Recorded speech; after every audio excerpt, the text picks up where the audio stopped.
Good morning, everyone. My name is MightyStream. I'm going to do your August the 14th Spiritual Principle a Day in a Meditation.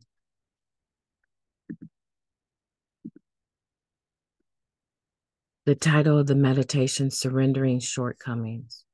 In the seventh step, we take our surrender to a deeper level. What began in step one with an acknowledgement of our addiction now includes an acknowledgement of the shortcomings that go along with our addiction. That comes from the NA Step Working Guide, Step 7, Spiritual Principles. The steps are in order for a reason. Each one prepares us for the next. We acknowledge that our way hasn't worked when we surrender to step one. Some members boil it down to a single acknowledgement. I need something different. This admission opens the door for us to recognize our need for restoration in step two and to make a decision, in step three. With each of these first three steps, we surrender a little more. In exchange, we gain hope and enjoy glimpses of freedom. Surrender takes on new meaning when we get to steps 6 and 7. Sure, we were sick of some shortcomings, but others were still useful. We were rather fond of one or two that we believed defined us. Still, other defects kept us safe. We may even credit some of them with our survival out there. To become entirely ready to release the whole list, we ask ourselves, are they still serving us in our new way of life? What would life be like without them? The answer is always a little freer. With humility, we surrender our shortcomings to a higher power and ask for them to be removed. More than one sponsor has pointed out that the seventh step doesn't go on to say, and we lived happily ever after without them, does it? Instead, this step 7 surrender opens us to guidance and requires us to do some more work. Many of us find that we're more receptive to the suggestions of our sponsor, trusted friends, and our own insights. When we start to feel ourselves reach for a defective reaction, we make an effort to choose a principled response instead. We surrender again and again, deepening our commitment to living by spiritual principles and inviting them to counter our worst instincts. Each time one of my shortcomings seems appealing, that's when I can practice surrender. The gifts of surrender are available to me each day. Let's take a moment of silence followed by the we version of the Serenity Prayer. Moment of silence now, please.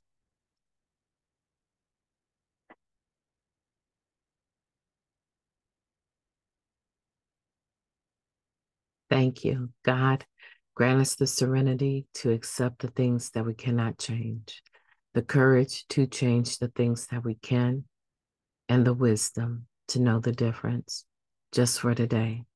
Please and thank you. What a wonderful meditation, surrendering shortcomings. And I know for most of you, and I know for myself for sure, that surrendering my shortcomings was more mental. It took some action too, but it was more mental. It was a process of me being able to say, God, I don't want these anymore.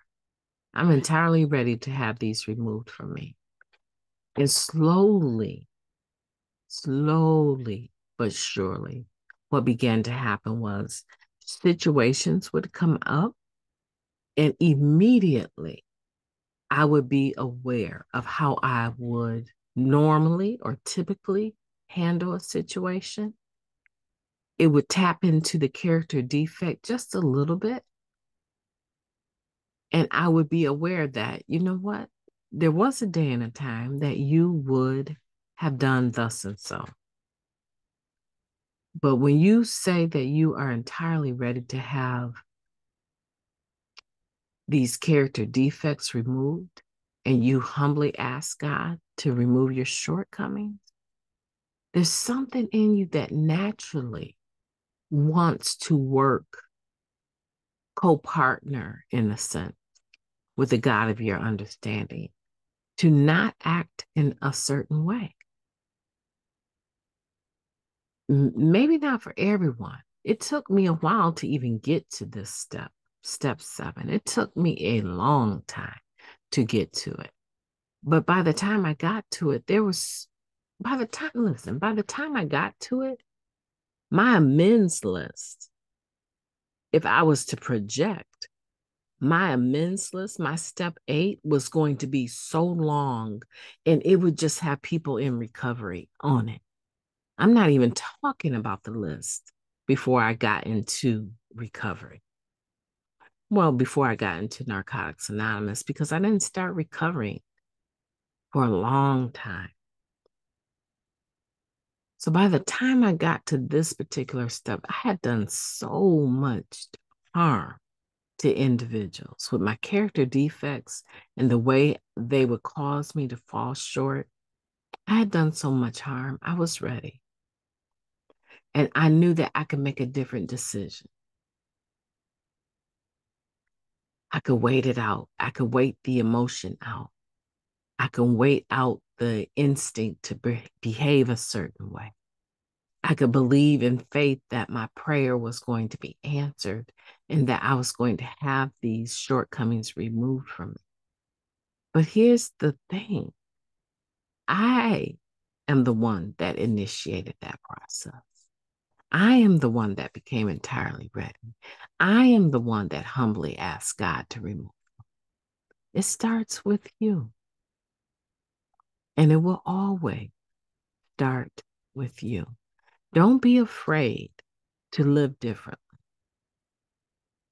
If you're thinking about cheating, if you're thinking about lying, if you're thinking about being trivial and petty and starting arguments, if you're thinking about not showing up at work, if you're thinking about not paying your rent this month, if you're thinking about not being financially responsible in some sort of way, if you're thinking about any of those things,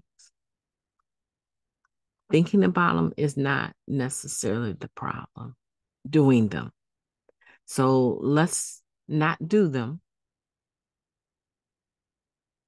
Let's keep praying that those shortcomings are removed from us.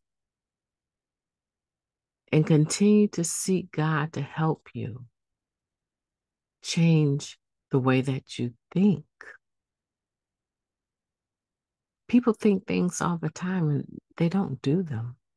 And it doesn't mean that the thought is not bothersome. And there is a solution for dealing with these negative automatic thoughts that we have. But just for today, let's work on surrendering our shortcomings in the true sense.